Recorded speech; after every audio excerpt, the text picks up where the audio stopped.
Guys, welcome back. So this is the part 2 continuation where I'm going to talk about my mature placenta diagnosis and also explain more about the amniotic fluid levels and why they are looking to make sure that they're within the normal range.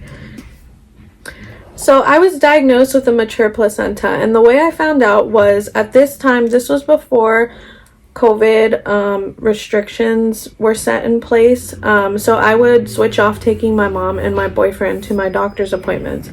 So on this particular day, I took my mom with me, and they had me go to a different office because they wanted to talk to me about their findings.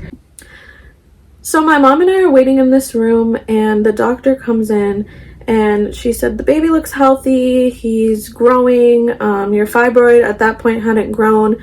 And so she was really happy with what was found on the anatomy scan. And I've had several anatomy scans, probably about like 3 or 4. So this was, I think, the last anatomy scan that I had. And this was a few months ago. And she said, well, your placenta looks really old. And I didn't know how to take that. So I just looked at my mom and I was like, old? And then my mom was trying not to laugh, and we joke about everything. So she was really holding in her laughter. And I was just like, okay, what could that be caused from? What does that mean? And she said that they don't really know why it happens, but usually during pregnancy, your placenta will start to mature towards the end. It's called calcification. And so towards the end of your pregnancy, when you're about to deliver, your placenta will start to mature and calcify. But at this point, when she told me this, I was only 20 weeks pregnant. So that seemed really scary because it's too early for my placenta to be this mature. She was showing me pictures of the ultrasound and pictures of my placenta, and there was lots of lines on them. And I guess the lines are the calcification and what makes it mature. So again, this was another high-risk thing that she needed to watch me for. And this is also another reason why I get the NonStress test twice a week. So we go in for those NonStress tests twice a week, and they always do the ultrasound first, and they make sure that my amniotic fluid levels are normal. And basically that lets them know that my placenta is still doing its job. Also, when I go to my OB, they make sure that there's enough blood flow through the umbilical cord and that the baby is, thriving, and that the placenta is still doing its job. Thank God the placenta has been doing its job. The baby's growing. He passes his NonStress test every single time. My amniotic fluid levels have been normal. But now we're kind of towards the end where it's watching time, and, anything could happen. And the biggest thing that they're worried about is me starting to get contractions and go into labor, because I'm already scheduled for a C-section. So they really want to avoid all of that and just have me be able to show up on my scheduled C-section date. But today, my doctor is supposed to let me know if I am going to be delivering next week, or if she's going to try to continue to take me to my scheduled C-section date. So I'm happy either way. I just want the baby to be healthy.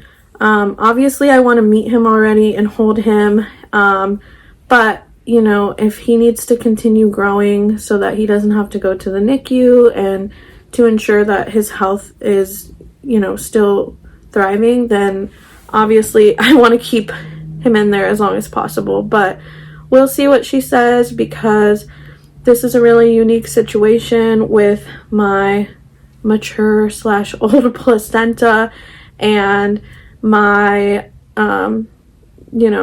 fibroid, my giant fibroid at the same time. And I am extremely uncomfortable. He is so big now, and the fibroid has grown 3 times now. So yeah, it's basically like carrying twins, and it's very painful some days. So after the doctor left, like I said, this is one of those things that I had never heard of prior to pregnancy.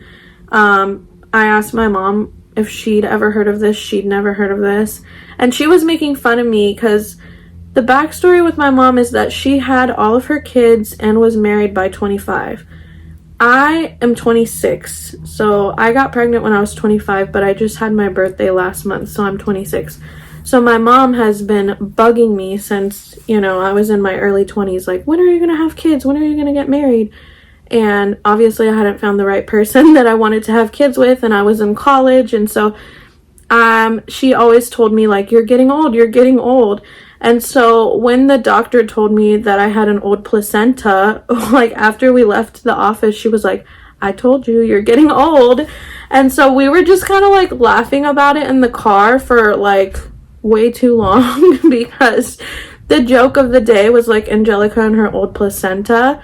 And also like we deal with things with humor, so a lot of people don't really understand that, and I get that this is actually a scary diagnosis. Any diagnosis that you get that has to do with you or your baby is completely terrifying, but the way that we deal with it is just like joking around. And obviously I take everything that happens to me and the baby very seriously, and trust me, there are times where I just cry and just feel overwhelmed with all of these diagnoses that I've been receiving. But in that particular moment, it was like every single appointment was something new, and it was something that I've never heard of in my life. So when I got this diagnosis of an old placenta, I was like, well, the way my life is set up, like I would get this. And so it's just kind of hard when you're going through all these things to not just kind of laugh about it and be like, wow, this is really happening to me. So that's kind of why for that specific time, like, other times I've got diagnosis and just started bawling right there in the office. But I think I've become very resilient throughout this pregnancy, and the fact that my baby continues to be okay, I just have to tell myself that my body was made for this, and I can do this, and we're almost to the end. And I pray all the time because I just need strength. It's hard, hearing all these things, like, and it's scary when you don't know anyone who's ever experienced any of these things. I have so many friends that have had kids, so many family members that have had kids, and none of them have ever experienced any of these things that I have been diagnosed with. So it can feel very isolating at times. Like, even my mom doesn't know how to relate to me because she never went through any of these things either. So it's very interesting to see how every woman's body is different and to see how pregnancy affects them. Some women have a completely perfect pregnancy and nothing ever bothers them. Some women are like me, and some women have, worse situations, and it's just so interesting to see how pregnancy affects everyone differently. But I am to the point where I am just ready to see my baby. I also feel like I'll be sad and miss pregnancy at the same time because I love feeling him kick and seeing, the changes that happen in my body. It's just so interesting to see that a woman's body can create a child. One thing that I've started doing in the morning when I wake up is just starting to tell myself positive affirmations. Like, my baby's gonna be okay. I'm going to be okay. My body was made for this. My body knows what it's doing. Because otherwise, if I Google every single thing that the doctor tells me and I obsess over it, then I'm stressed and anxious, and that's not the, frame of mind that I want to be in. It's not good for me. It's not good for the baby. And so I just want to keep myself calm and keep myself positive. And so far that's worked. I know that it can be very discouraging to get, so much negative news, but at the same time, I just try to focus on the positive news.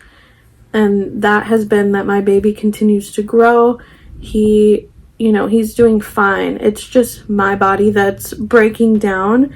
And I really hope that a lot of that has to do with him being my very first baby and my body trying to adjust to pregnancy and all the hormones. And my hope is that the next time that I decide to have a baby, it's not that hard.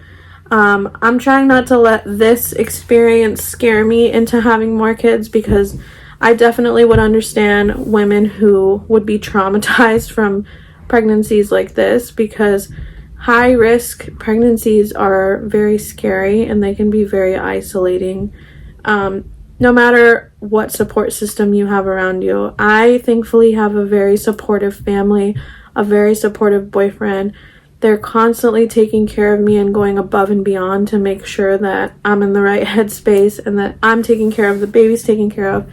But there are still days where I just feel like everyone around me doesn't understand what I'm going through, and I just cry. A lot of that probably has to do with hormones too, but it can just feel so lonely. And you start to ask yourself, why is this happening to me?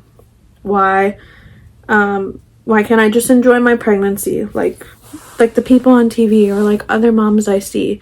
But every individual pregnancy journey is beautiful, and I feel like this specific journey for me has changed the way that I look at life, changed the way that I have gratitude, and I am just thankful that my baby is doing okay, and I can't wait to meet him.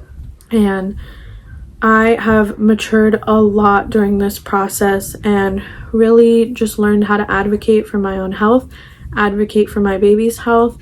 And those are the important things. The important things is that my baby comes out healthy, I am healthy, and so that's what we're manifesting right now. That baby keeps growing, he makes it as long as he can.